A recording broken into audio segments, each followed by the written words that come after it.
We're back at Tom and Gary's, where we're just getting ready to install 18 by 18 inch limestone tile. Wow. I love the variation in this tile. It's fantastic. It looks really good. They're all totally different, aren't they? Yeah, they sure are. Well, have we got all the tiles up here now? I believe they are. Right. Now you have to give me the final word and tell me if you like it. But this is what I've come up with. When you're setting tile, the idea is that you want to end up with the tile really balanced in the room. So especially with large tile, you want to use as many full tiles as you can.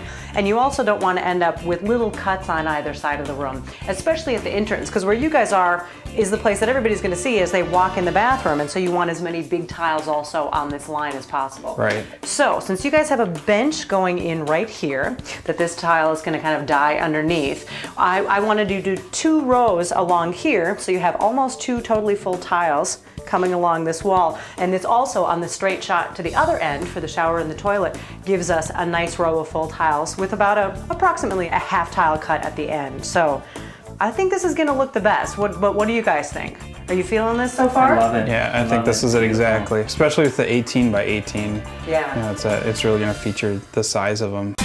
I start by making marks for the tile placement and measuring for cut pieces.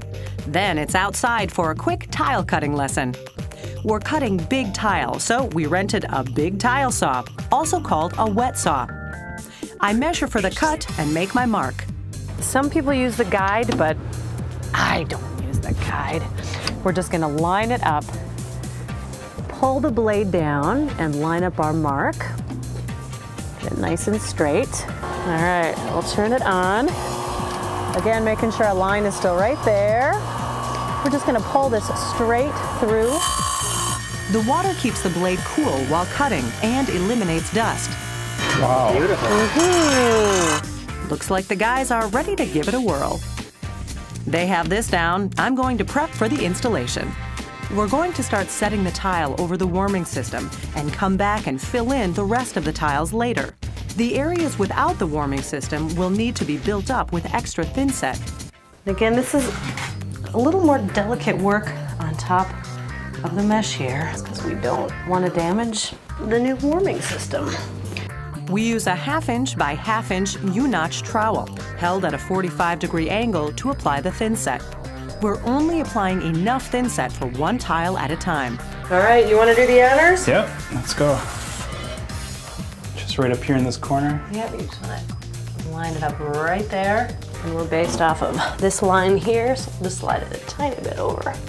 It's going to keep us square to this wall right here.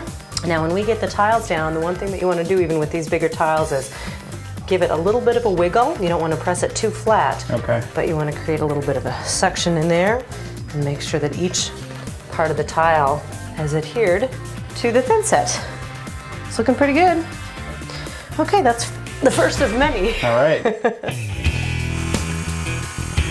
Before we continue down the row, we're going to install this corner piece that I've pre-cut. Perfect. We need to use extra thinset to build up the cement board since there are no warming panels under it. This is the area under the vanity, so there's no need to heat the space. I'll back butter the tail to ensure enough buildup. Okay, so now we need a wet rag. There should be one right back there.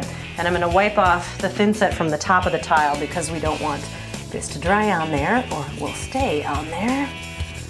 So we'll get this cleaned off, and then if you want to, you can get the spacers ready. We're going with 16th inch spacers so the tile will flow almost seamlessly. It's so tight. We're going to work our way down the line, so I turn the trowel over to Tom. Just make sure, especially with this flooring, that you keep it at an angle and you stay just above the mesh. So as soon as you start hearing it hit, rub. Yep. I think you're good here. I might go for a little more in that corner right down there. And we're ready for tile number 2. Same technique as before. Now that Tom knows the drill, he's ready to train in Gary. She said to do a really angled notch in here. And that looks like enough. Does it look to you? Yeah, that's great.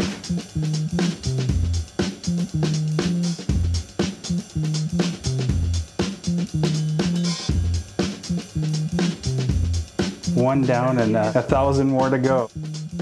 All this hard work will really pay off because once the floor is grouted, it's going to look amazing. When we come back, So this is the more glamorous part of this job, right? real pebble tile that's designed to interlock and no wet saw required. That and more is still ahead on Bathroom Renovations.